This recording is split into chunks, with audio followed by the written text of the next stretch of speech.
श्री स्वामी समर्थ सगळ्यांना. कशा आहात मैत्रिणींनो? आशा व्यक्त करते स्वस्त असाल, मस्त असाल आणि हसत असाल.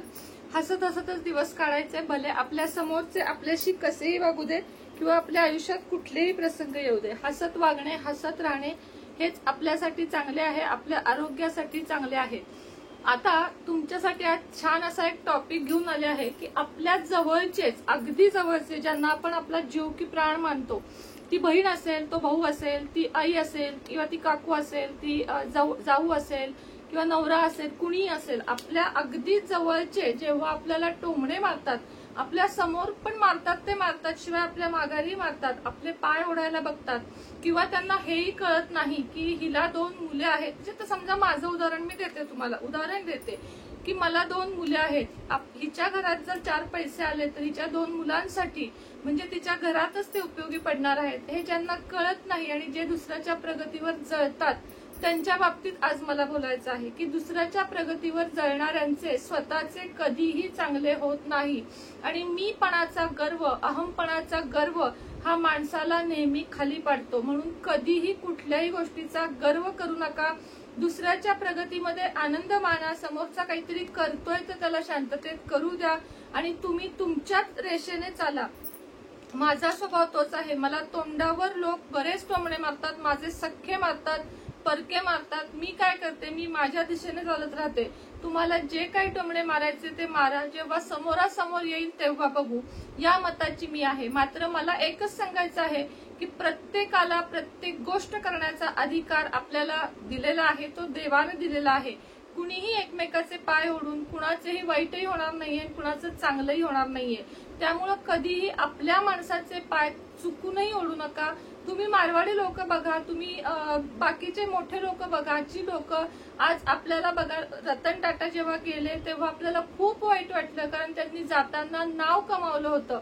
त्यांनी नुसता व्यवसाय व्यवसाय, पैसा पैसा असं केलं नाही. तर त्यांच्यातला एखादा कामगार जरी आजारी असेल तर ते स्वतः गाडीतून त्यांना घेऊन जायचे, अशी त्यांच्याबद्दलची एक माघारी बोललं जातं. एक साधं रस्त्यावरचं कुत्रं त्यांनी पाळलं होतं आणि त्यानंतर त्यांनी ताज हॉटेलच्या शेजारी अख्खं एक हॉटेल स्ट्रीट डॉग साठी केलं होतं आणि तिथं ते अनेक स्ट्रीट डॉगला ते पाळत होते. असे ते इतके श्रीमंत असून ते इतके जमिनीवर होते.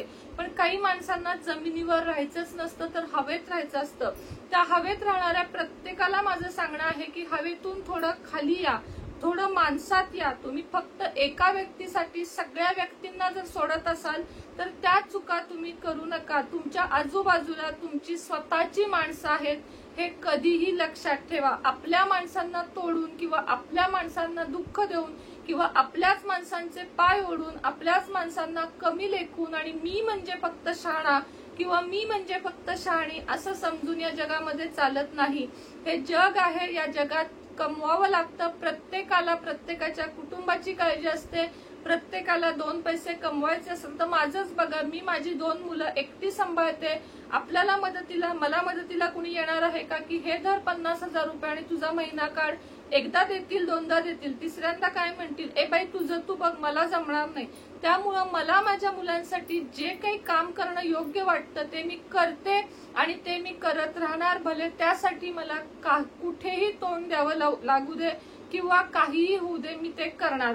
त्यासाठी भले माझ्या नातलगांनी माझ्याकडे पाठ फिरवली किंवा भले त्यांना माझा राग आला तरीही चालेल, कारण ही जगच आत्ताच असं आहे की आपल्याला 4 पैसे नाही कमवले तर माझ्या मुलांची उपासमार होईल, माझ्या मुलांच्या शाळांची सगळी घडी विस्कटेल, सगळं विस्कटेल. मी काय करणार सांगा?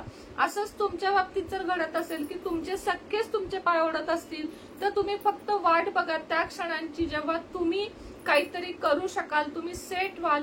तुमच्याकडे आता काही नाहीये म्हणून नाराज होऊ नका. तुमची पण वेळ येणार आहे, तुमच्याकडे पण देवाचं लक्ष आहे आणि जे पाय ओढतायत ना त्यांच्याकडे पण देवाचं लक्ष आहे. दोन्ही व्यक्तींकडे देवाचं समान लक्ष आहे. त्यामुळे नाराज होऊ नका, चिंतित होऊ नका. जे होतं ते चांगल्यासाठी होतं. आणि खरं सांगते की मी जगात अनुभव खूप घेतलेला आहे.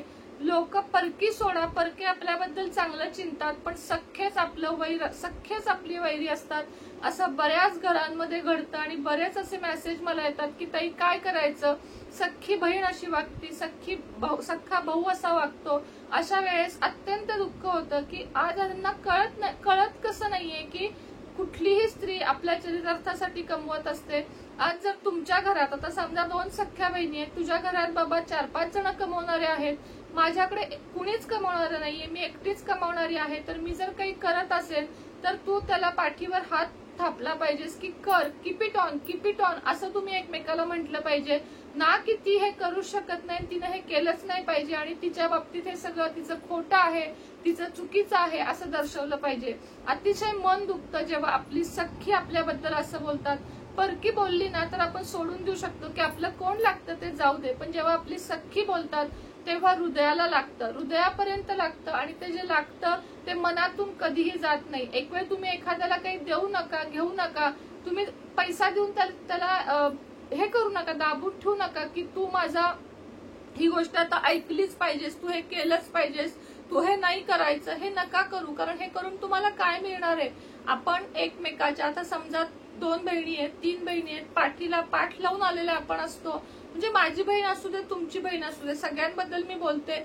आपण पाठीला पाठ लावून आलेलो असतो, एकाच आई वडिलांची असतो. आपण स्पर्धा एकमेकाशी करू नये. जे माणूस जे करतंय ते आपल्या कुटुंबासाठी करतंय, आपल्या लेकरांसाठी करतंय, हे लक्षात ठेवावं. तुमचा राग, अतिराग कधीही कामाचा नसतो. कुठल्या तरी एका व्यक्तीकडून तुम्हाला भरपूर काही मिळतंय तर खुशाल मिळू दे, पण दुसऱ्याच्या ताटातलं ओढायचा प्रयत्न करू नका. त्याचं त्याला कमवू दे, त्याचं त्याला जगू दे, त्याच्या त्याला आयुष्यात भरपूर टेन्शन्स असतात प्रत्येकाला. तुम्ही जर एखाद्याला त्रास देत असाल तर तुमच्याही आयुष्यात त्रास असतात आणि समोरच्याच्याही आयुष्यात असतात आणि त्याचे त्रास त्याला आधीच इतके पीडत असतात की त्याला अजून असे कुठलेही व्याप नको असतात आणि सख्याने दिलेले दुःख कधीही विसरता येत नाही, हेही लक्षात ठेवा. त्यामुळे तुमच्याकडून जर अशा चुका घडत असतील की तुम्ही तुमच्या सख्यांना दुखवताय, आईला दुखवताय, वडिलांना दुखवताय, भावाला दुखवताय, बहिणीला दुखवताय, घरातल्या पत्नीला दुखवताय, असं जर तुम्ही करत असाल तर असं करू नका. तुम्ही आयुष्यामध्ये पुढे जायचं आहे तर बरोबरीने पुढे जा, तूही पुढे जा, मलाही पुढे जाऊ दे अशी भावना ठेवा, ना की फक्त मलाच जायचंय आणि माझंच खरं, मी जे देते तेच खरं. अशा भावना जे लोक ठेवतात त्या व्यक्तींचं कधीही हित साधत नाही. देव सुद्धा अशा लोकांना माफ करत नाही की फक्त मी आणि मीपणा सोडा आणि आपण म्हणा, आम्ही म्हणा, तेव्हा तुमचं आणि माझं सुद्धा तेव्हाच चांगलं होईल. अन्यथा विनाशकाले विपरीत बुद्धी असं म्हटलं जाईल. अशा माणसांचा विनाशकाल जवळ आलेला असतो जी लोक अहमपणा सोडायला मागत नाहीत. त्यामुळे दुसऱ्याचं तुम्ही काही ओढून घेऊ नका, दुसऱ्याचं काही ठेवून घेऊ नका, दुसऱ्याची तळतळ घेऊ नका, दुसऱ्याचं कधी दुसऱ्याच्या डोळ्यातनं पाणी आणू नका. तुमच्याकडे दुसऱ्याचं काही असेल तर ते देऊन टाकायला शिका, तर तुमचं आयुष्य सुखाचं होईल. हेही तुम्हाला सांगते, म्हणजे प्रत्येकाला सांगते, हे माझं प्रत्येकाला सांगणं आहे. वडिलांची जमीन असेल, काय असेल, तुमचं जे काही लोकांचं घेतलेलं असेल, ओढलेलं असेल, लुबाडलेलं असेल, तर ते तुमच्याकडे टिकणार नाही. तुम्हाला ते द्यावंच लागणार आहे, याच जन्मात द्यावं लागणार आहे.